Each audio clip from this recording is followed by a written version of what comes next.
I once already built a mud kitchen for our kids, but then we moved houses. So I made a plan for the new kitchen, or at least a sketch of it. On a more serious note, the plan was to build a solid foundation for the mud kitchen which would withstand climbing on it. For that purpose, I reinforced the structure in the bottom, countertop and back wall section. The dimensions for the kitchen were chosen to fit the space next to the kids' playhouse. Now it was time to go get the supplies and start building the kitchen. Because of the fact that I started the project with a plan in mind with specific dimensions of the kitchen, I knew how many pieces and which length I would need to build the frame. So I figured that it would make sense to first cut out all of the pieces needed to assemble the frame, clean up the working space and then move on to the assembly process.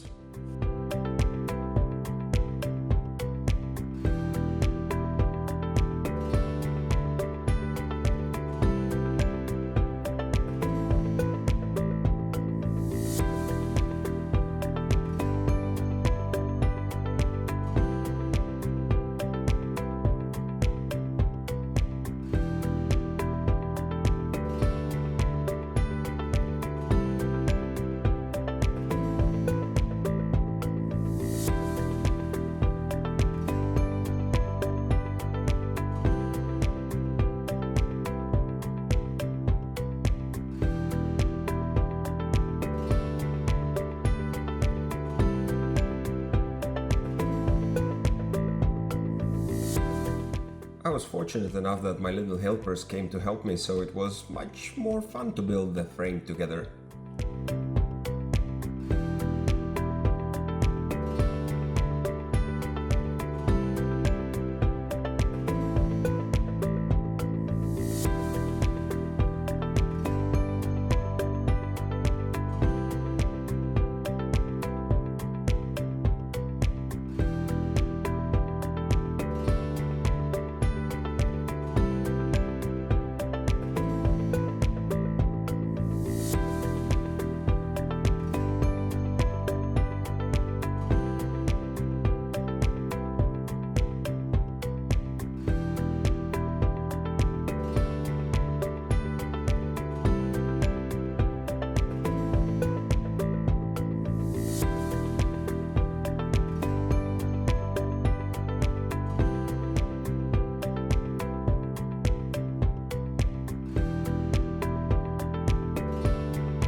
What do you know? After a full day of work, it started to look finally like a kitchen, or a bench, I would say.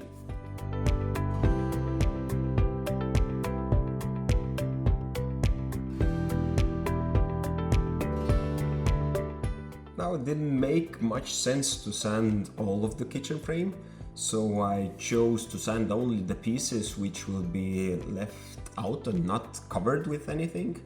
So I just took the machinery and started tackling the sanding process.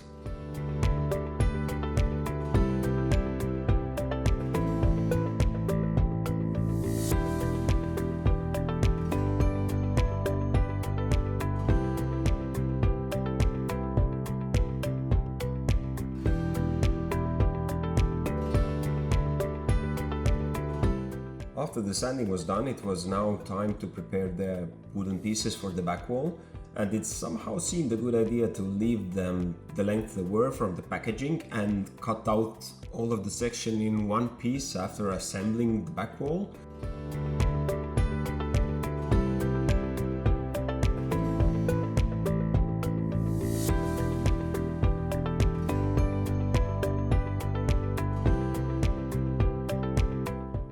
it turned out later, it wasn't the best idea because it was quite hard actually to cut the pieces on the wall with the cutter which I had, and cutting them by hand just seemed a bit too much of a hassle. So yeah, it would make sense to cut them out before assembling the back wall, I guess.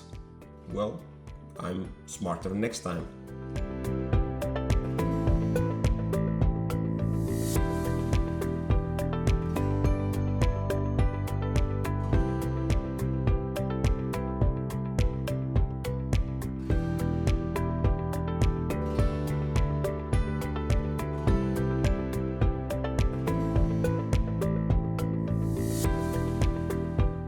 Now it was time to remove the back wall because I will paint it separate from the whole frame.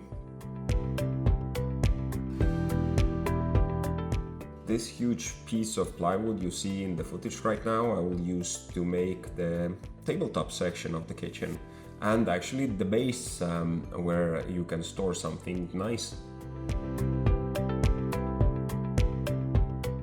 The piece of plywood was so big that it was quite uncomfortable to work with it, but I didn't have any other chance actually, so it was the best I had.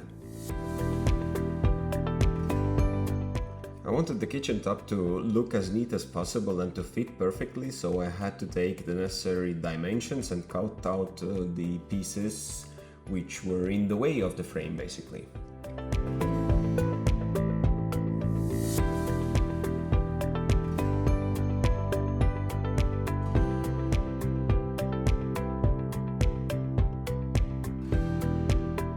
Fits nicely.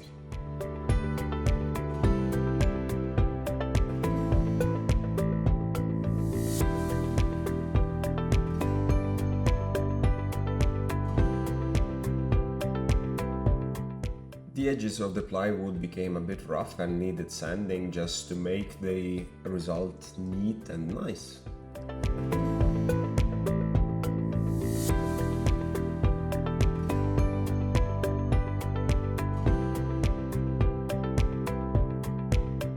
To cover the sides of the kitchen I will use the same wood which I used for the back panel, and actually that's the leftover of the back panel, so I'm reusing everything I can in this project.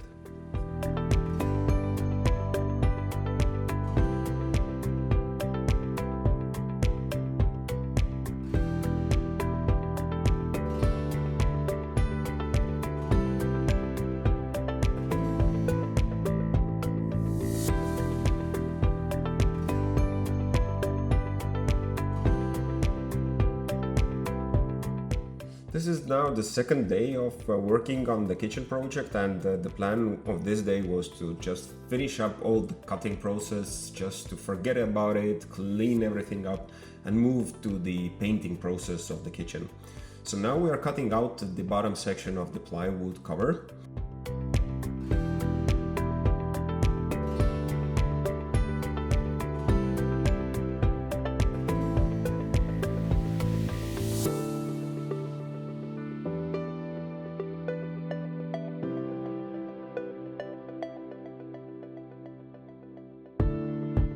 As we were on it, it made sense to cut out the, let's say, heating sections for the pots and pans from the same plywood which we used. And actually, you can see already that these are, again, leftovers of the plywood. So I tried to utilize as much materials as possible in this project.